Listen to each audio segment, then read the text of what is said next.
Hello दोस्तों, एक बार फिर से आप सभी का स्वागत है एजुकेशन बाइट पर। हिंदी की आज की क्लास में हम हिंदी का बचा हुआ जितना भी सिलेबस है सब कुछ कंप्लीट करेंगे। आज की वीडियो में आपका लगभग हिंदी का आधे से ज़्यादा सिलेबस कंप्लीट हो जाएगा। इसके बाद आपको बस वर्ण वाली वीडियो देखनी होगी और विराम चिन्ह वाली, ठीक है।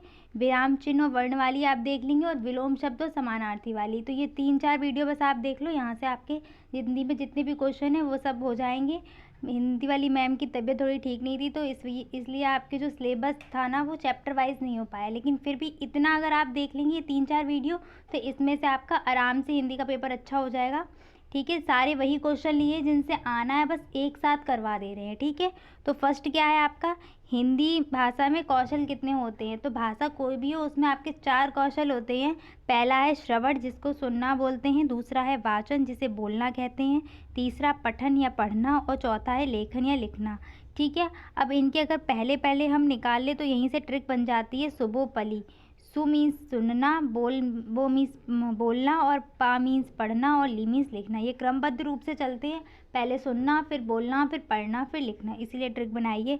फिर क्या है, श्रवण कौशल होता क्या है। तो श्रवण मीन्स क्या है, श्रवण जो शब्द है वो श्रु धातु से बना हुआ है, जिसका अर्थ होता है सुनना, ठीक है। अब श्रवण कौशल में केवल सुनने से ही बात नहीं बनेगी, सुन के बात को समझना भी पड़ेगा, ठीक है। तो सुनने और सुनकर उसका अर्थ एवं भाव समझने की क्रिया को ही क्या कहा जाता है, श्रवण कहा जाता है, ठीक है। कोई भी बात है सुनेंगे, सुनने के साथ साथ वो समझ में भी आनी चाहिए, ठीक है। शिक्षक कुछ पढ़ा रहा है तो हम, वो तो बोल रहा है ना, हमने उसकी बात सुन ली, लेकिन अगर हमने सुनने के बाद उसे समझा नहीं तो फिर वो बात बेकार है, ठीक है। तो श्रवण कौशल की विधियाँ क्या होती हैं शिक्षण की, तो ये सब आपने पढ़ी हुई हैं। अगर ये क्वेश्चन आपका 2 नंबर में आ जाए तो आप क्या करेंगे, इसको हेडिंग के रूप में लिख देंगे, ठीक है। और इसके अंदर थोड़ा थोड़ा लिख देंगे, भाषण में क्या होता है, कहानी कहने में क्या होता है, कि कहानी कोई भी सुनाई जाती है, तो इस तरीके से कर देंगे। सस्वर वाचन में क्या होता है, प्रश्नोत्तर विधि में क्या होता है। तो अगर 2 नंबर में आता है तो आप इसके अंदर 1-1, 2-2 लाइन लिख देंगे। अगर ये आपका 1-1 नंबर में आता है तो बस आप पॉइंट डाल के लिख दीजिए, ठीक है। तो श्रवण कौशल की विधियाँ क्या क्या हैं। भाषण, भाषण में क्या है कि मतलब भाषण एक लेक्चर टाइप से देख के बच्चों को पढ़ाना है यहाँ पर, ठीक है। कहानी कहना या सुनने में क्या होता है, ये भी सुनने, श्रवण कौशल का ही इसमें भी सुनाने वाला काम है ना, कानों के द्वारा सुनते हैं हम। सस्वर वाचन, इसमें भी क्या होता है, बोलते भी हैं और बच्चे सुनते भी हैं, ठीक है। सस्वर वाचन के 2 प्रकार होते हैं, एक आदर्श वाचन और एक अनुकरण वाचन, ठीक है। तो जब बच्चे सुनेंगे तभी तो उसको बोलेंगे वापस, ठीक है। नेक्स्ट क्या है, प्रश्नोत्तर विधि। तो प्रश्नोत्तर विधि में भी सुनने का काम होता है। क्वेश्चन पूछते हैं ना, तो बच्चे क्या सुन के उसका उत्तर देते हैं। तो पहला कौशल क्या आ गया, सुनना आ गया ना। वाद विवाद, वाद विवाद में भी, वाद विवाद का मतलब यहाँ पर ये नहीं है कि केवल बोलना है, ठीक है। वाद विवाद से अर्थ यहाँ ये निकलेगा कि जैसे 2 पक्षों के बीच में वाद विवाद हो रहा है, ठीक है, वहाँ से जो भी तर्क दिए जा रहे हैं या कुछ भी जो निकलेगा निष्कर्ष, ठीक है, बच्चों के सामने वाद विवाद करवाया जाएगा। फिर उन बच्चों से क्या होगा, वहीं से तर्क पूछे जाएंगे, प्रश्न पूछे जाएंगे। तो यहाँ पर कौन सा कौशल आ गया पूछने में, तो वो सुनना आ जाएगा, है ना, श्रवण वाला, ठीक है। फिर दृश्य श्रव्य सामग्री का प्रयोग करना। तो श्रवण कौशल को विकसित करने में, कोई भी कौशल हो आपका, इन सब में दृश्य श्रव्य सामग्री या पाठ्य सामग्रियाँ बहुत इंपॉर्टेंट रोल करती हैं। जैसे आपका टेलीविज़न हो गया, टीवी, ठीक है, ऐसे चार्ट हो गए, मॉडल हो गए, श्यामपट्ट हो गए, इनका एक अलग ही मतलब महत्वपूर्ण स्थान है शिक्षण में, ठीक है। तो इनका जब भी अगर आ जाए कोई भी कौशल या कोई भी शिक्षण की विधि आ जाए तो इनका प्रयोग तो आप ज़रूर ही लिख देना, ठीक है। और इनके बारे में तो अपनी उसके हिसाब से लिख ही सकते हैं, ठीक। नेक्स्ट क्या होता है, वाचन। वाचन में क्या होता है, लिखी हुई बात को देखकर पढ़ना, ठीक है। लिखी हुई बात को देखकर पढ़ेंगे या बोलेंगे तो वही वाचन कहलाएगा, ठीक है। आवाज़ आनी चाहिए इसमें, वाचन में क्या आवाज़ आती भी है, नहीं भी आती है, ठीक है, लेकिन मेन इसमें आवाज़ आनी। अब इसको आवाज़ के आधार पर ही इसको 2 भाग में डिवाइड कर दिया गया है। पहला होता है सस्वर वाचन और दूसरा होता है मौन वाचन। सस्वर यानी कि स्वर के सहित आवाज़ के साथ में वाचन करना, और मौन वाचन क्या होगा, चुपचाप से। जैसे हम लोग रिवीजन करते हैं ना, जब बड़ी क्लास में आ जाते हैं हम लोग तो क्या करते हैं कि बस अपने मन में पढ़ रहे हैं, तो वो क्या हो गया, मौन वाचन हो गया, ठीक है। और छोटे बच्चों को क्या करवाते हैं, बोल बोल के पढ़ो, तो उनका क्या है, सस्वर वाचन होता है। नेक्स्ट देखिए सस्वर वाचन क्या होता है। तो सस्वर वाचन में क्या है, स्वर के सहित वाचन करना, छात्र के द्वारा उचित लय के अनुसार सुंदर व शुद्ध स्वर में, सुंदर क्या है, स्पष्ट होगा यहाँ पर, ठीक है। सुंदर नहीं, स्पष्ट स्वर के साथ किया जाने वाला वाचन सस्वर वाचन कहलाता है। इस वाचन के द्वारा वंदना, श्लोक इत्यादि को कंठस्थ कराया जाता है। ये दो प्रकार से होता है, आदर्श वाचन और अनुकरण वाचन। आदर्श वाचन में क्या होता है, शिक्षक द्वारा किए जाने वाले वाचन को आदर्श वाचन कहते हैं। शिक्षक या टीचर जो भी वाचन करेगा वो आदर्श वाचन होगा, बच्चे उसी चीज़ को रिपीट करते, इसीलिए ये माना जाता है कि अगर शिक्षक के वाचन में कोई त्रुटि है, ठीक है, कोई त्रुटि हुई तो वो आदर्श वाचन नहीं कहलाएगा, ठीक है। तो वही नेक्स्ट लाइन लिखी है कि शिक्षक के वाचन में यदि कोई त्रुटि नहीं है तथा वाचन में घटकों को ध्यान में रखते हुए वाचन किया गया तभी वह आदर्श वाचन होगा। वाचन के घटक क्या होते हैं, तो वाचन में क्या होता है, बोलने में जैसे कहानी अगर बोल रहे हैं या कहानी पढ़ रहे हैं, ठीक है, और अगर कविता बोल रहे हैं, देख के पढ़ रहे हैं, तो क्या होगा, अंतर होगा ना। कहानी में जो लय होता है, उतार चढ़ाव होता है, वो अलग होता है, कविता में अलग होता है। तो यही घटक होते हैं, ठीक है। इन्हीं को ध्यान में रहते हुए हमें वाचन करना चाहिए, ठीक है। अब मान लो कहीं पे कोई ऐसा भाव आ रहा है कि स्नेह का भाव है, प्रेम का भाव है, कहीं पे रौद्र भाव आ रहा है, क्रोध वाला, ठीक है, जैसे जोश उत्पन्न करने वाला, तो वाचन करते समय हमें इन चीज़ों का भी ध्यान रखना है कि कहाँ पे क्रोध दिखाना है, मतलब जो लिखी हुई पंक्तियाँ हैं उसमें कहाँ पे क्रोध वाला वाक्य आ रहा है, कहाँ पे स्नेह वाला है, कहाँ पे करुणा वाला है, दया वाला, ठीक है। तो ये भी हमें वाचन में ध्यान रखने होते हैं, ठीक है। नेक्स्ट है अनुकरण वाचन। तो अनुकरण वाचन वह वाचन होता है जो शिक्षक के वाचन के पश्चात कौन करता है, छात्र करते हैं, ठीक है। तो छात्रों द्वारा किया जाने वाला वाचन जो शिक्षक के आदर्श वाचन के पश्चात होता है वो क्या कहलाता है, अनुकरण वाचन, ठीक है। अगर ये क्वेश्चन 2 नंबर में आए तो आप इसमें आराम से थोड़ी बहुत लाइन ऐड कर सकते हैं, ठीक है। अब ये जो वाचन होता है ये 2 प्रकार से होता है, मैंने काफ़ी शॉर्ट में लिखा हुआ है ताकि एक साथ फटाफट रिवीजन हो जाए, ठीक है। तो अगर ये 2 नंबर में आता है तो आप इस लाइन को भी लिखिएगा कि ये 2 प्रकार का होता है, ठीक है। इससे क्या है कि शब्द ज़्यादा हो जाएंगे, ठीक है। 2 प्रकार से होता है, कौन कौन सा प्रकार है इसका, तो पहला प्रकार है व्यक्तिगत वाचन, दूसरा है सामूहिक वाचन। व्यक्तिगत वाचन में क्या होता है कि केवल एक बच्चा बोलेगा, ठीक है, पर्सनली व्यक्तिगत है, एक एक की बात होगी। सामूहिक में क्या है कि पूरी क्लास, जैसे बच्चों में क्या है, टेबल याद करवाते हैं, कोई भी चीज़ पढ़वा रहे तो कविता भी, मतलब टीचर केवल पढ़ रहा है, फिर बच्चे क्या है, सारे बच्चे एक साथ बोलते हैं तो वो सामूहिक में आ जाएगा। और केवल एक बच्चा बोलेगा तो वो क्या हो जाएगा, व्यक्तिगत में आ जाएगा, ठीक है। सामूहिक को बोलते हैं समवेत वाचन, ठीक है। अब अगर 2 नंबर में आता है तो इसमें आप थोड़ा सा डाल के अंदर हेडिंग लिख सकते हैं, ठीक है। व्यक्तिगत में केवल व्यक्तिगत रूप से किसी एक ही बच्चे पे ध्यान दे के उसको मतलब बुलवाया जाएगा, केवल एक ही बच्चे से पढ़वाया जाएगा। और सामूहिक में क्या होगा, कई सारे बच्चे या पूरी क्लास एक साथ में वाचन करेगी, ठीक है। नेक्स्ट पॉइंट है सस्वर वाचन की विशेषताएं। ये क्वेश्चन आया हुआ है 16 में। तो सस्वर वाचन की विशेषताएं क्या होंगी, सबसे पहले तो यही कि उचित लय एवं गति को ध्यान में रखना। अगर 2 नंबर में है तो आप इसके अंदर पॉइंट आराम से लिख लेंगे कि सस्वर वाचन करते समय हमें जो भी प्रस्तुत पद्यांश या गद्यांश या कुछ भी हमें दे दिया जाए उसका क्या करना है कि उचित लय के साथ कहाँ पे उतार चढ़ाव करना है, जो भी गति हमें रखनी है उसका ध्यान रखना चाहिए, ठीक है। हाव भाव का ध्यान रखना है कि प्रेम है, क्रोध है, कैसा भाव है, अगर डर वाला है तो मतलब वाचन में क्या होता है, जैसे लिखी हुई बात को अगर हम पढ़ रहे हैं, ऐसे विराम चिन्हों का यूज़ भी क्या होता है। अब अगर हम बोल रहे हैं तो वहाँ पर क्या है, बोल रहे हैं तो हमें वहाँ पर रुकना है, ठीक है। तो उस रुकने को हम अपनी आवाज़ से दिखाएंगे ना कि हाँ यहाँ पे हम रुके हैं एक सेंटेंस के बाद। ऐसे ही क्या है कि अगर हम कोई भी कविता या कहानी पढ़ रहे हैं तो उसमें क्या है, अगर कहीं पे लड़ाई झगड़े वाली बात आ गई तो वो हमारे आवाज़ से पता चलनी चाहिए कि हाँ यहाँ पे ऐसा भाव आ रहा है, ठीक है। वीरता वाली बात हुई तो जैसे नहीं, कई कई ऐसे श्लोक या पंक्तियाँ आती हैं कि जिनसे नहीं, जैसे खूब लड़ी मर्दानी वह तो झांसी वाली रानी थी, अगर इसको जब बोलेंगे तो ऐसे बोलने में आना चाहिए कि हाँ वाकई किसी वीर महिला की या मतलब उसकी वीरता की बात हो रही है, ठीक है। तो इस तरीके से यहाँ पर वाचन करना चाहिए। बल विराम, जहाँ पे मतलब जहाँ पे जोर देना है, जिस चीज़ को बहुत अच्छे से एक्सप्लेन करना है तो वहाँ पर जोर दे के बताना चाहिए। जहाँ विराम आ रहा है तो हमें विराम का भी ध्यान रखना है, ये नहीं कि बोलते ही जा रहे हैं बोलते ही जा रहे हैं। जहाँ पे विराम लगा हुआ है, अर्ध विराम या पूर्ण विराम या विस्मयादि बोधक, इन सब चिन्हों का बोलते समय भी ध्यान रखना है, ठीक है। अंग संचालन, टीचर्स के लिए तो बहुत इंपॉर्टेंट है कि अगर हम पढ़ा रहे हैं ये नहीं कि सीधे खड़े होकर पढ़ाने लगे, ऐसा नहीं होता। हमें अपने हाथ मतलब पैर तो नहीं, हाथ जो है वो चलाते रहने चाहिए, ठीक है। अपने अंग संचालन, अपने ऐसे मुख मुद्रा है, तो ये आँख वगैरह ये सब हमें क्या है संचालित करते रहने चाहिए। उच्चारण में शुद्धता ये तो मोस्ट इम्पॉर्टेंट है, क्योंकि बच्चा वही करता है जो टीचर करता है। इसलिए अगर टीचर शुद्ध बोलेगा तो बच्चा फिर उसी शुद्धता को सीखेगा। और अभी आपको देखो वर्तनी भी आगे आएगा, वर्तनी और उच्चारण, तो इन दोनों में क्या है, जब तक वर्तनी भी आपकी उच्चारण पर डिपेंड करती है। अगर आप शुद्ध बोलेंगे तभी शुद्ध लिखेंगे, अगर आप अशुद्ध बोलेंगे तो अशुद्ध ही लिखेंगे।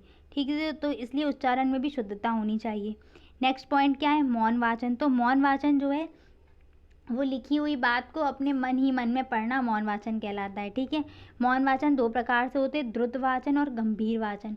ठीक है, द्रुत वाचन होता है कि जल्दी जल्दी पढ़ना, फटाफट पढ़ लिया, उसमें आधी लाइन गायब भी कर दी। ठीक है, और गंभीर वाचन में क्या होता है, गहनता से एक एक लाइन का मीनिंग निकालते हुए, अर्थ निकालते हुए पढ़ना, वो क्या होता है, गहन मौन वाचन होता है। ठीक है, अब इस वाचन में क्या होता है, थकान कम होती है। ठीक है, समय की बचत भी हो जाती है। अब बोल बोल के पढ़ रहे हैं, एनर्जी वेस्ट हो रही है ना, मतलब। और अगर वैसे पढ़ें, लेकिन ये क्या है, ये जब बच्चा बड़े उस कक्षा में आ जाएगा ना, 6, 7, 8 में या उससे भी आगे आ जाएगा, तब ये काम करेगा। ठीक है, ये प्राथमिक कक्षाओं के लिए मौन वाचन सही नहीं है। ठीक है, तो वहाँ पर आपका, क्योंकि बच्चा एक तरीके से पढ़ाई शुरू करता है ना, और फिर वहाँ पर अगर उससे मौन वाचन वो करेगा तो जो उसकी शुद्धता होगी, उसकी वर्तनी वगैरह ये सब बिगड़ती हुई चली जाएंगी। ठीक, उसे भाषा का पूरा स्पष्ट ज्ञान नहीं होगा। ठीक, तो मौन वाचन की विशेषताएं क्या क्या हैं, थकान कम होती है, समय बच जाता है, बालक का ध्यान केंद्रित रहता है, उसी चीज़ पर पढ़ता रहेगा वो, और दूसरों को व्यवधान नहीं पहुंचता है। ठीक है, कोई पास में बैठा है, जैसे हम बोल बोल के पढ़ रहे हैं तो हमारे पास वाले को डिस्टर्ब होगा ना, तो अगर हम मन में पढ़ेंगे तो जो पास बच्चा बैठा हुआ है उसका डिस्टर्ब नहीं होगा। ठीक है, इसलिए ये इसकी विशेषता है। नेक्स्ट है अशुद्ध उच्चारण। क्या होता है अशुद्ध उच्चारण, इसके कारण क्या क्या है। तो अशुद्ध उच्चारण होता क्या है, तो कोई भी सेंटेंस या कोई भी शब्द लिखा हुआ है उसको सही तरीके से नहीं पढ़ना, वही अशुद्ध उच्चारण हो जाएगा। ठीक है, कारण क्या होते हैं, सबसे पहला कारण तो है क्षेत्रीय भाषा का प्रभाव। ठीक है, जो जहाँ पर जो जिस एरिया में रहे ना उसका काफ़ी इफेक्ट पड़ता है हमारी भाषा पे। ठीक है, कुछ सेंटेंस या कुछ भाग, जैसे आप मान लो कि अपने भारत में ही बोलियाँ अलग अलग हैं, भाषाएं अलग अलग हैं ना, कुछ शब्द शुद्ध अलग होगा। ठीक है, और इधर उधर कुछ, जैसे कृपा है, ठीक है, तो उसको कृपा पढ़ा जाएगा, कृपाण है तो कृपाण पढ़ा जाएगा। तो मतलब ऐसा है ना कि क्षेत्रीय भाषाओं का प्रभाव रहता है, इसलिए भी उच्चारण अशुद्ध हो जाता है। ठीक है, मात्राओं का ज्ञान नहीं है। ठीक है, मात्राओं का या अक्षरों का ज्ञान नहीं है, तो अशुद्ध उच्चारण का ये भी कारण है। उच्चारण स्थानों का भी ज्ञान नहीं, जैसे शाह वगैरह होते हैं ना, शाह और सा, अगर बच्चे को उच्चारण स्थान का ज्ञान नहीं होगा तो वो इन दोनों में डिफरेंस नहीं कर पाएगा और ना ही इन्हें शुद्ध तरीके से बोल पाएगा। ठीक, शारीरिक विकार, या किसी बच्चे में विकार है उसके, मतलब जैसे मुख में या जिह्वा में कोई विकार है, तो वो भी ना शुद्ध उच्चारण नहीं कर पाएगा। ठीक है, शर्मीला स्वभाव। ठीक है, कुछ बच्चे शर्माते हैं ना, तो शर्मीले स्वभाव के कारण भी उनका उच्चारण क्या है, अस्पष्ट रूप से रहेगा। ठीक है, भय और डर, डर के कारण भी बच्चे क्या है, स्पष्ट रूप से उच्चारण नहीं कर पाते हैं। नेक्स्ट पॉइंट है अशुद्ध उच्चारण के सुधार हेतु उपाय। ये जो चैप्टर था ना आपका, फर्स्ट चैप्टर है, वहीं से ये क्वेश्चन है उच्चारण शुद्ध अशुद्ध वाले। ठीक है, और यहाँ से ये पूछा भी जाता है, उच्चारण से जो आपका क्वेश्चन है, एक क्वेश्चन ज़रूर आता है। तो इसका उपाय देखिए क्या क्या है।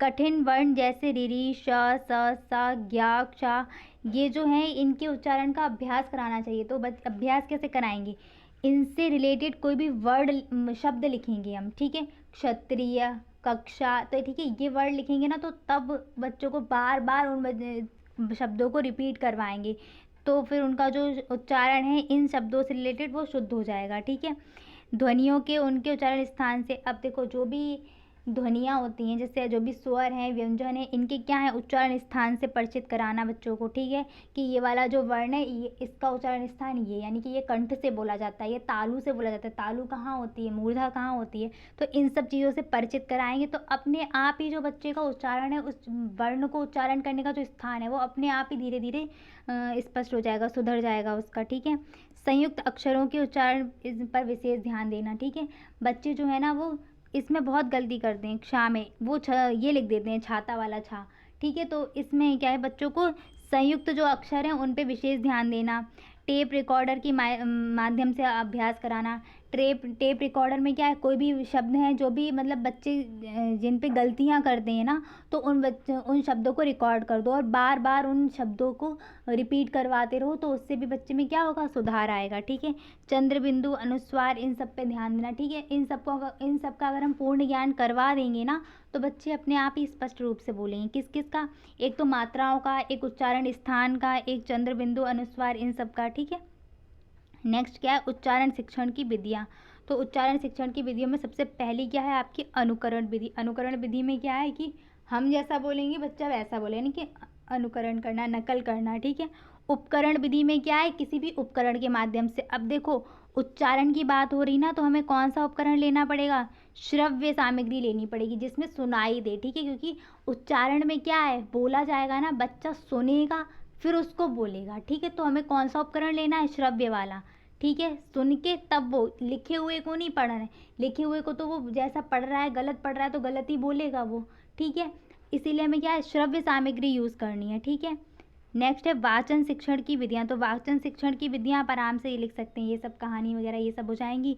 फिर अक्षर बोध, अक्षर एक एक करके पढ़वाते हैं वो, कहानी विधि हो जाएगी। सामूहिक पठन, एक साथ में वाचन करवाना, वो हो जाएगा। अनुकरण तो सभी में आता है। ठीक है, लेखन में भी अनुकरण आएगा आपका। नेक्स्ट है अभिव्यक्ति। तो अभिव्यक्ति क्या होती है, अपने भावों विचारों को दूसरों तक पहुंचाना ही अभिव्यक्ति कहलाता है। ठीक है, जो भी हमारे मन की बात है, जो भी हमारे विचार हैं, उनको दूसरों तक पहुंचाना। अब इन दूसरों तक पहुंचाने के दो माध्यम होते हैं, एक तो मौखिक रूप से पहुंचा सकते हो और एक लिखित रूप से। ठीक है, तो मौखिक अभिव्यक्ति में क्या होता है, अपने भावों और विचारों को बोलकर दूसरे के समक्ष प्रस्तुत करना, तो वो क्या हो जाएगा, मौखिक विधि हो जाएगा। ठीक है, और लिखित में क्या होगा, मतलब लिख के प्रस्तुत करना। ठीक, तो पहला क्या है आपका, मौखिक अभिव्यक्ति के साधन, इनको देख लीजिए, ये आपका क्वेश्चन आया हुआ है। अब सेम वही अगर 2 नंबर में आता है तो आप अपने मतलब टीचर बनने जा रहे हैं, तो इस हिसाब से मैं मान के चलती हूँ कि इनके अंदर आप अपने हिसाब से एक एक पॉइंट तो लिख ही सकते हैं। ठीक है, इसीलिए मैंने इसको शॉर्ट में लिखा है। वार्तालाप अगर आ जाए तो क्या है, एक दूसरे से बात करेंगे ना बच्चों में, इसलिए सामूहिक कार्य करवाते हैं, ग्रुप कर बनवा के करवाते हैं ना, कि वो आपस में डिस्कस करके करेंगे। ठीक, नाटक का प्रयोग, तो मौखिक अभिव्यक्ति में नाटक का विशेष स्थान है ना, अभिनय, अभिनय भी बोलते हैं नाटक को। ठीक है, तो अभिनय करके। कहानी सुनना, कहानी कहना, ये भी आ जाएगा। सस्वर वाचन, भाषण, वाद विवाद, प्रश्नोत्तर, सब मौखिक में आ जाएंगे। ठीक है, और श्रवण में भी आया था। अब देखो यहाँ पर अंतर क्या है, वाद विवाद में आपका जो पक्ष लिया जाएगा, बोलने वाला लिया जाएगा मौखिक में, और जो वाद विवाद जैसे बच्चों का करवाया, दूसरे बच्चे उस चीज़ को देख रहे हैं, और जो बच्चे देख रहे हैं ना, उनसे प्रश्न जब पूछेंगे तो वहाँ पर बच्चों की किसकी परीक्षा हो जाएगी, श्रवण कौशल की परीक्षा हो जाएगी, कि बच्चे ने क्या चीज़ सुनी थी, क्या चीज़ देखी थी, वहाँ पर वही आंसर दे पा रहा है कि नहीं वहाँ से। ठीक है, तो वहाँ पर उसके श्रवण कौशल की परीक्षा हो जाएगी। ठीक, लिखित अभिव्यक्ति में क्या होता है, अपने भावों और विचारों को लिखकर प्रकट करना। लिखित अभिव्यक्ति में आएगा जैसे पत्र लेखन हो गया, कहानी लेखन हो गया, जीवनी हो गया, आत्मकथा, एकांकी वगैरह, ये सब कविता वगैरह आप इसमें आराम से लिख सकते हैं। ठीक है, नेक्स्ट आपका ये सबसे लास्ट चैप्टर था लेखन शिक्षण वाला। ठीक है, तो ये सब उसी चैप्टर में, लेखन वाले में। लेखन का अर्थ क्या होता है, तो लेखन मीन्स होता है लिखना। अब लेखन होगा क्या, अपने विचारों और भावों को लिखित रूप में प्रस्तुत करना ही लेखन कहलाता है। ठीक है, लिखने के माध्यम से, सेम वही जो भी डेफिनेशन देखी थी, पत्र लेखन, कहानी लेखन, एकांकी, जीवनी, ये सब इसमें आ जाएंगे। लेखन की विधियाँ कौन कौन सी होती हैं, तो पहला है रेखा अनुसरण विधि। तो रेखा अनुसरण विधि में क्या होता है, आपने देखा होगा छोटे बच्चों की जो पुस्तकें आती हैं उनमें क्या है, डॉटेड करके वर्ड बने होते हैं। ठीक है, जैसे आ बनाए तो ऐसे डॉट डॉट डॉट डॉट करके आर बना होगा, तो फिर बच्चों से बोलते हैं ना कि इसके ऊपर फिराओ। ठीक है, तो रेखा अनुसरण विधि ये हो जाती है। ठीक है, उसके ऊपर फिराना, जैसे यहाँ पर देखिए, यहाँ पे बना हुआ है ना आ, तो अब इसके ऊपर इस तरीके से ऐसे फिरा के आ लिखना। ठीक है, सार्थक रेखाएं खींचना, तो देखो यहाँ पर जो रेखाएं खींची हुई हैं ये सार्थ, जैसे ये क्या है, आ की मात्रा है। ठीक है, इससे क्या है, इससे ऊ बन जाएगा दो मिलाने के बाद। ठीक है, ये का के लिए, तो ये सार्थक रेखाएं, बच्चों को जब छोटा बच्चा कोई होता है तो उसको जब शुरुआत में हम चीज़ें देते हैं तो रेखाओं से ही देते हैं, पहले उनको स्टैंडिंग लाइन, स्लीपिंग लाइन, ठीक है, हाफ सर्कल, ये इस तरीके से ही देते हैं। जब ये बनाना सीख जाते हैं ना वो, उसके बाद हम वर्ण स्टार्ट करते हैं। ठीक है, अब फिर स्टार्ट कैसे होगा, खंडशः रेखा लेखन की सहायता से। उसमें क्या है, पहले क्या ये वाला बच्चे ने सीखा था ना, इसके बाद इन दो को मिला देंगे। ठीक है, फिर क्या है, एक और लाइन खींच दी, फिर एक और, फिर शिरोरेखा, तो ये क्या बन गया, आ बन गया। इस तरीके से बच्चों को सिखाया जाता है, ठीक है। का बनाना है तो एक हाफ सर्कल बनाया, फिर एक स्टैंडिंग लाइन, ठीक है, फिर इस तरीके से का बन जाता है, ठीक। अनुलेख क्या होता है, तो अनुलेख विधि में क्या होता है कि टीचर ने किसी भी या ब्लैक बोर्ड पर लिख दिया बड़ा बड़ा टमाटर या कोई भी शब्द लिख दिया, ठीक है, तो बच्चा क्या होगा, उसको देख देख के लिखेगा, टा बनाएगा, फिर माँ बनाएगा, मतलब इसमें एक एक वर्ड, ठीक है। ऐसे ही फिर क्या होता है, जब बड़े उसमें आ जाते हैं फर्स्ट सेकंड क्लास में, तो टीचर फिर जो आंसर होते हैं, क्वेश्चन आंसर, वो भी लिखता है श्याम पट पे, ब्लैक बोर्ड पे, तो फिर बच्चे उसको भी देख के लिखते हैं, ठीक है, तो फिर वो अनुलेख विधि में आ जाएगा, ठीक है। नेक्स्ट है मांटेसरी विधि, तो इसमें क्या होता है कि मतलब किसी भी जैसे गत्ते पर या किसी उस पर अक्षर बना होगा, ठीक है, बच्चे को फिर हाथ फिराने को बोलते हैं, जैसे आ बना हुआ है तो बच्चा इस पे हाथ फिराएगा, फिर क्या करेंगे, इसी गत्ते से आ कट कर लेंगे और कट करने के बाद उसको एक पेज पर रख देंगे, फिर बच्चे से कहेंगे कि इस पर अब पेंसिल फिराओ उसके किनारे किनारे, तो ये मांटेसरी में आ जाता है। पेस्टोलॉजी विधि में क्या होता है, पेस्टोलॉजी विधि आपकी यहीं से स्टार्ट होती है, ठीक है। ऐसे ये लाइंस करना सिखाते हैं, उसके बाद वर्ण बनाना सिखाते हैं, ठीक है। नेक्स्ट क्या है, लेखन सिखाने में ध्यान देने योग्य बातें, ठीक है। लिखने में ये आया भी है, लिखने में या लेखन शिक्षण में कौन कौन सी बातें ध्यान देनी चाहिए, तो सबसे पहला है बैठने का ढंग, बैठने का ढंग कैसे बैठ रहे हैं, ठीक है। रीढ़ की हड्डी सीधी होनी चाहिए, तो इस टाइप से जो ढंग है ना बैठने का, वो ध्यान रखना है, ठीक। नेक्स्ट है आँखों से कागज़ की दूरी कम से कम 25 सेंटीमीटर की होनी चाहिए, ठीक है। नेक्स्ट क्या है, शिरोरेखा का प्रयोग अवश्य करना चाहिए। देखो शिरोरेखा जो हमारी देवनागरी लिपि में है, ये सिर्फ जो शब्द है इसको आकर्षक बनाने के लिए यूज़ की गई, लेकिन इसका मतलब ये नहीं कि आप शिरोरेखा छोड़ दें। काफ़ी लोग ये करते हैं ना कि फटाफट से लिखा और लाइन ऊपर करना भूल ही गए, ठीक है, तो वो शिरोरेखा का भी हमें यूज़ करना चाहिए। अक्षर की सुडौलता, ठीक है, अक्षर की सुडौलता का मतलब है अक्षर सारे एक साइज़ के बने, ठीक है, यानी कि कोई बीच में मोटा कर दिया, कोई पतला कर दिया, ठीक है। अब जैसे खा है, खा खा जो काफ़ी लोग इस तरीके से बना देते हैं, अब ये क्या, ये रव लगने लगता है, ठीक है। तो अगर ये जो खा बनाना है तो ये खा की जो ये लाइन होती है इसको हमें जोड़नी चाहिए इससे, ठीक है, तो इसलिए मैंने खा को यहाँ पर दिया है, ठीक। कलम पकड़ने की विधि, कलम का पकड़ने का ढंग भी मैटर करता है कि कलम कैसे पकड़ रहे हो, ठीक है। लेखन में क्या है, लेखन में दो तीन चीज़ें काफ़ी मैटर करती हैं, क्या, एक तो आपकी राइटिंग अच्छी, ठीक है, और दूसरा वर्तनी, ठीक है। अच्छी राइटिंग के लिए क्या है, कलम पकड़ना बहुत सही है, कि अगर कि कलम पकड़ने का तरीका कैसा है तभी तो राइटिंग अच्छी आएगी ना, तो ये सब चीज़ें क्या है, ध्यान देने वाली हैं। सेम वही अगर 2 नंबर में आता है, 2 नंबर वाले प्रश्न में अगर कोई भी आपसे कुछ भी पॉइंट पूछे जाएँ, सबसे पहले तो ये लाइन लिखनी है आपको कि लिखना सिखाने में ध्यान देने योग्य बातें निम्नलिखित हैं। निम्नलिखित वाला पॉइंट तो भूलना ही नहीं है, ठीक है। लेखन सिखाने में या लिखना सिखाने में ध्यान देने वाले पॉइंट ये हैं, या फिर किसी की विशेषता पूछी जाती है तो ये विशेषता वाले पॉइंट निम्नलिखित हैं, ठीक है। ये आपका सभी में काम करेगा, बाल विकास, शिक्षण अधिगम, हिंदी, संस्कृत, सामाजिक, कोई भी सब्जेक्ट हो आपका और वो पूछ रहा है कि इसके विशेषता लिखनी है, इसके गुण, महत्व, उद्देश्य लिखने हैं, तो सबसे पहला पॉइंट तो आपको यही लिखना है कि इसकी ये चीज़ निम्नलिखित है। इसके बाद क्या करेंगे, यहाँ पर मैंने शॉर्ट में लिखा है, इसको आप कैसे बनाएंगे कि लिखना सीखने में ध्यान देने योग्य बातें निम्नलिखित हैं। इसके बाद सर्वप्रथम बैठने का ढंग, बैठने का ढंग जो होता है लेखन शिक्षण में अत्यधिक महत्वपूर्ण है, अत्यधिक मायने रखता है। इस तरीके से आपको अपनी भाषा में सेंटेंस पूरा बनाना है, ठीक, 2 नंबर वाले में। नेक्स्ट क्या है, लेखन शिक्षण का उद्देश्य क्या होता है, तो लेखन शिक्षण का उद्देश्य क्या है कि जो भी विद्यार्थी या कोई भी बच्चा है, मतलब लेखन का मतलब क्या है कि अपने भाव को लिखित रूप में प्रस्तुत कर सके, ठीक है। तो विद्यार्थी को हमें इस प्रकार से तैयार करना है कि वो अपने विचार और भाव को लिपि में बद्ध कर सके, लिपिबद्ध यानी कि लिपि में बता सके, ठीक है। देवनागरी लिपि है हिंदी की, तो हिंदी की लिपि में बता सके, ठीक है। विभिन्न विराम चिन्हों का उचित प्रयोग करना आना चाहिए उसे, ठीक है। जब हम उसे लिखना सिखाएंगे तो विराम चिन्हों का यूज़ भी सिखाएंगे, ठीक है। तो विराम चिन्हों का यूज़ करना वो सीख जाएगा इससे।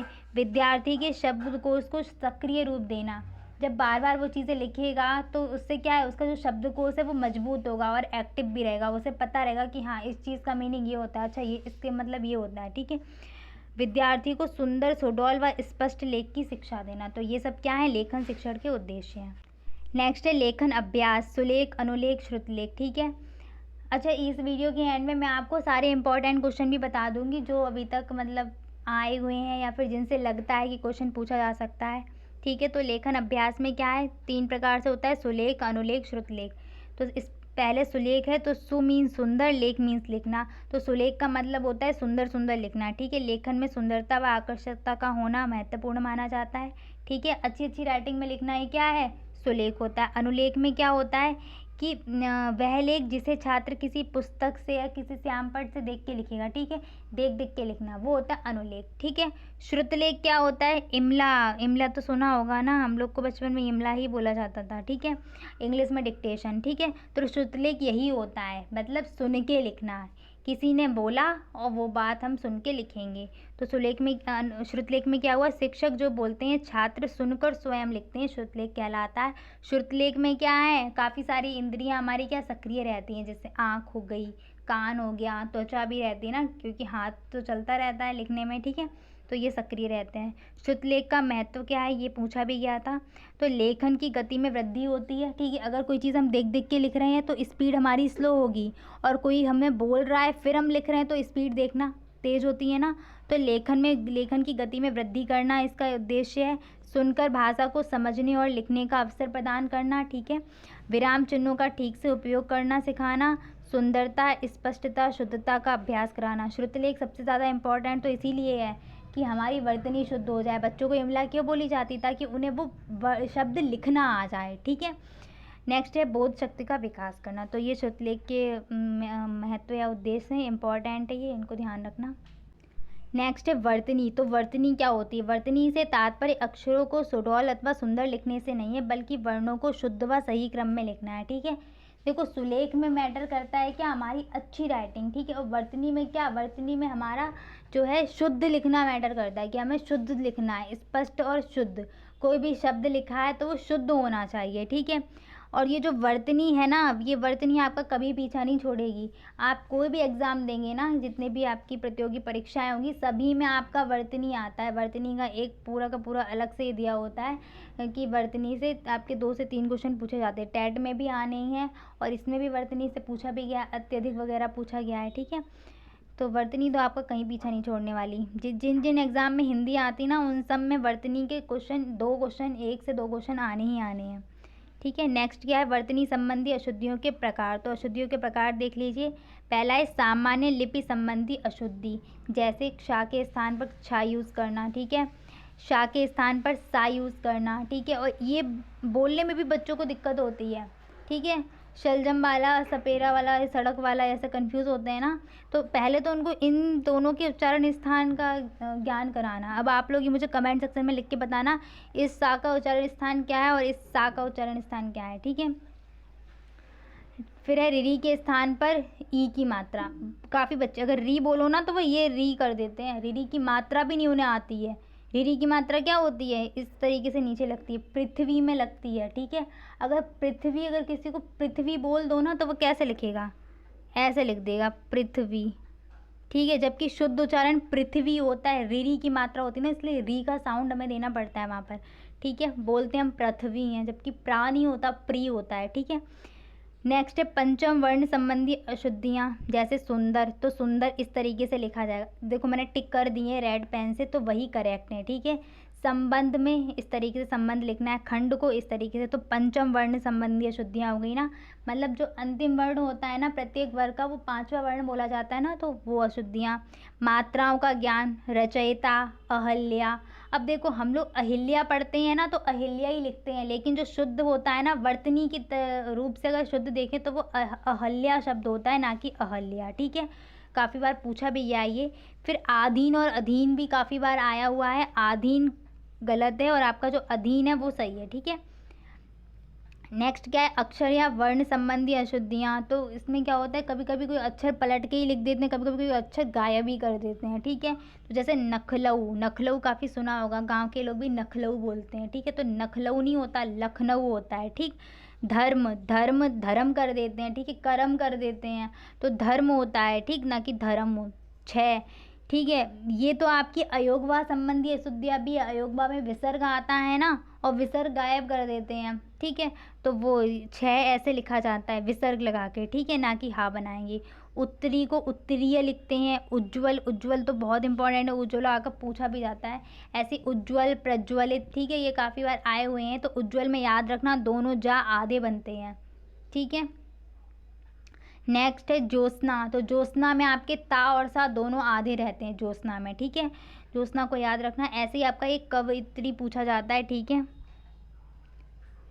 कवयित्री, ठीक है, ये शुद्ध शब्द है, ठीक। अब देखिए क्यों, इसका भी आप समझ लीजिए। कवि शब्द होता है ना, तो आप ऐसे समझ लो कि कवि शब्द है, जब इसका स्त्रीलिंग बनाएंगे तो स्त्री के आते ही क्या हुआ, जो ई की मात्रा है वो स्त्री ने ले ली पुल्लिंग से, ठीक है। स्त्रीलिंग वाले शब्द ने क्या हुई, पुल्लिंग से ले ली, तो जो वहाँ पे मात्रा थी ना वो चली जाएगी यहाँ से, ठीक है। किसके पास, या के पास। इस तरीके से याद कर लो इसको। नेक्स्ट है वर्तनी संबंधी अशुद्धियों के कारण। तो इसमें भी वही जो उच्चारण में कारण था ना वो तो आना ही है। कौन सा, क्षेत्रीय वाला, ठीक है। फिर क्या है, असावधानी, जल्दबाजी में लिखते हैं तब भी गलती हो जाती है।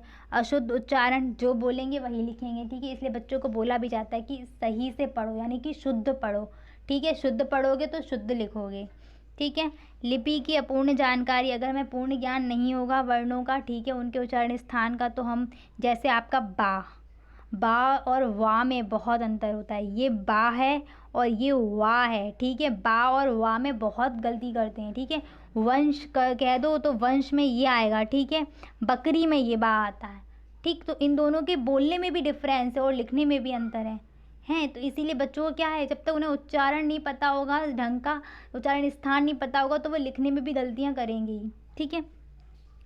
नेक्स्ट क्या है, अयोगवाह का पर्याप्त ज्ञान ना होना। जैसे अभी 6 में देखा था ना, यहाँ पर क्या अयोगवाह का ज्ञान नहीं था ना, तभी तो हा बना दिया था। ऐसे ही दुख में भी कर देते हैं कभी कभार, दुख में भी ये विसर्ग गायब कर देते जबकि दुख में आती है, ठीक है, बीच में। चंद्र बिंदु अनुस्वार का पूर्ण ज्ञान नहीं होता है, ठीक। कहीं कहीं पे करते क्या है, जैसे आँख आ गई, आँख का तो लोग सही लिख देंगे, ठीक है। चांद है तो चांद में क्या करते हैं, चंद्र बिंदु कभी कभी नहीं लगाते, केवल बिंदी लगा दी, ठीक है, अनुस्वार। तो ये काफ़ी गलतियाँ होती हैं। क्षेत्रीय भाषा का प्रभाव, ये मैंने सबसे एंड में लिखा है, ठीक है। ये तो पॉइंट कॉमन है आपका, उच्चारण में भी आना है, वर्तनी में भी आना है। नेक्स्ट पॉइंट है वर्तनी संबंधी अशुद्धि दूर करने के उपाय। तो सबसे पहला उपाय यही होगा, शुद्ध उच्चारण का अभ्यास कराएंगे, बार बार उस चीज़ को रिपीट करवाएंगे जो बच्चा गलत पढ़ रहा है या गलत बोल रहा है। अगर वो सही पढ़ने लगेगा तो उसको सही लिखेगा भी, ठीक है। लिपि संबंधी ज्ञान कराना, ठीक है, जो जैसे शाह वगैरह हो गए इनका स्पष्ट ज्ञान कराना, ठीक है। ये जो ड़ा वगैरह होते हैं इनका स्पष्ट ज्ञान कराना, ठीक है। पढ़ाई में कौन सा आता है, लड़ाई में कौन सा आ रहा है, ठीक है। इसमें काफ़ी गलती करते हैं बच्चे। व्याकरण का ज्ञान कराना, अनुलेख, सुलेख, श्रुतलेख के द्वारा, ठीक है। बच्चों को ना श्रुतलेख बोलनी चाहिए काफ़ी, जैसे वीक में कम से कम 2-3 बार तो श्रुतलेख होना चाहिए। छोटे बच्चों को तो पर डे होना चाहिए उनका श्रुतलेख। इससे क्या है, उनकी वर्तनी में काफ़ी सुधार आएगा, ठीक। अनुस्वार अनुनासिक का स्पष्ट ज्ञान कराना, श्याम पट पर कुछ अक्षर लिख सकते हैं, फिर उसी से बच्चे को बोलो कि इसी से मिलते जुलते और अक्षर लिखो। तो कान शब्द होते हैं ना, तो वो वाले, ठीक है। जैसे आता लिख दिया तो जाता, खाता है ना, लाता, इस तरीके से, ठीक है। पढ़ने के अधिकाधिक अवसर देना, उनसे जो किताब पढ़वाना, ठीक है। पढ़ेंगे, देखेंगे शब्दों को तो फिर उसको स्पष्ट रूप से वैसे ही लिखेंगे, ठीक है। अब मैं आपको फटाफट इम्पॉर्टेंट क्वेश्चन बता देती हूँ जितने भी हैं। आपका फर्स्ट चैप्टर था शायद श्रवण वगैरह वाला, तो देखिए वहाँ से आपका जो लिपि है ना, लिपि से पूछ सकता है लिपि क्या होती है। क्वेश्चन एक ये बनेगा आपका, और दूसरा बनेगा देवनागरी लिपि से संबंधित इसकी विशेषता वगैरह पूछी जा सकती है, ठीक है। फिर आते हैं वर्ण पे, तो वर्ण में आपके स्वर व्यंजन हैं, ठीक है। स्वर के प्रकार से प्रश्न बनता है, ह्रस्व, दीर्घ, प्लुत, और इसमें किसी एक की डेफिनेशन पूछी जा सकती है, तो ह्रस्व की या दीर्घ की या प्लुत की, किसी एक की पूछी जाएगी। इन्हें एक मात्रिक, द्विमात्रिक, त्रिमात्रिक भी बोलते हैं, तो वहाँ से भी क्वेश्चन बन सकता है, ठीक है। नेक्स्ट व्यंजन, तो व्यंजन में आपके स्पर्श व्यंजन, ऊष्म व्यंजन, अंतस्थ और संयुक्त, इनसे ऑब्जेक्टिव में क्वेश्चन तो ज़रूर ही आएगा, ठीक है। और फिर आपका इनकी डेफिनेशन आएगी अति लघुत्तरीय में, या फिर लघुत्तरीय में पूछेगा तो 2 मिला के दे देगा एक साथ, ठीक है। लुंठित स्वर, लुंठित व्यंजन याद रखना, रा होता है, पार्श्विक में ला आ जाता है, स्पर्श संघर्षी में आपका पूरा चा वर्ग आएगा, ठीक है, और संघर्षी में आपके शा वाले आ जाते हैं, ठीक है। इस चीज़ को ध्यान रखना। विराम, सॉरी, उच्चारण स्थान तो रह गया, उच्चारण स्थान से भी एक प्रश्न आपका आएगा ही आएगा, ठीक है, इंपॉर्टेंट है। बस आपको ये देखने की किसका उच्चारण स्थान क्या है। तो बस एक वीडियो मैंने करवाई है आपकी, उसमें वर्ण भी मैंने करवाए थे, उच्चारण स्थान भी करवाया था, अनुस्वार अनुनासिक में अंतर भी करवाया था। वो काफ़ी इंपॉर्टेंट है आपके लिए, अगर आपने नहीं देखी है तो आप वहाँ से देख सकते हैं, चैनल पे पड़ी हुई है, ठीक है। विराम चिन्ह वाली देखनी है, विराम चिन्ह के प्रकार देखने हैं। कभी कभार तो ये पूछता है कि विराम चिन्ह के प्रकार लिखिए, हैं। कभी कभार ये आ जाता है कि अल्प विराम के बारे में लिखो या फिर अल्प विराम और अर्ध विराम में अंतर स्पष्ट करो। तो आपके अल्प विराम, अर्ध विराम, पूर्ण विराम और प्रश्नवाचक, विस्मयादि बोधक, ये सारे इंपॉर्टेंट हैं इन सभी में, ठीक है। बाकी तो आने को कोई भी विराम चिन्ह पूछ सकता है, लेकिन ये वाले जो है इंपॉर्टेंट है। फिर है विलोम, समानार्थी, तुकांत, इनकी परिभाषा पूछता है, ठीक है। विलोम शब्द क्या होता है, कोई भी अपने मन से विलोम लिख के आप एग्जाम्पल उसका बताओ, परिभाषा अलग आएगी। और विलोम कुछ आपको दे भी सकता है, वहाँ से प्रश्न पूछेगा, ठीक है। नेक्स्ट, अनुनासिक अनुस्वार में अंतर, ये आपका मोस्ट इंपॉर्टेंट है। सस्वर वाचन, मौन वाचन, ये इंपॉर्टेंट है। फिर इनके ये प्रकार हैं, सस्वर के आदर्श अनुकरण, यहाँ से प्रश्न बन सकता है। भाषा के कौशल 4 होते हैं, इनको ध्यान रखना, ठीक। नेक्स्ट है अशुद्ध उच्चारण के कारण, उपाय, उपाय की विधियाँ, ठीक है। एक प्रश्न यहाँ से बनेगा ही बनेगा, ठीक है। या तो कारण पूछ लेगा या उपाय, या फिर विधियाँ पूछ लेगा उपाय की, ठीक है। उपाय और उपाय की विधियाँ लगभग एक ही है, तो आपको ये एक तैयार कर लेना, उसमें मिक्स करके लिख देना, ठीक है।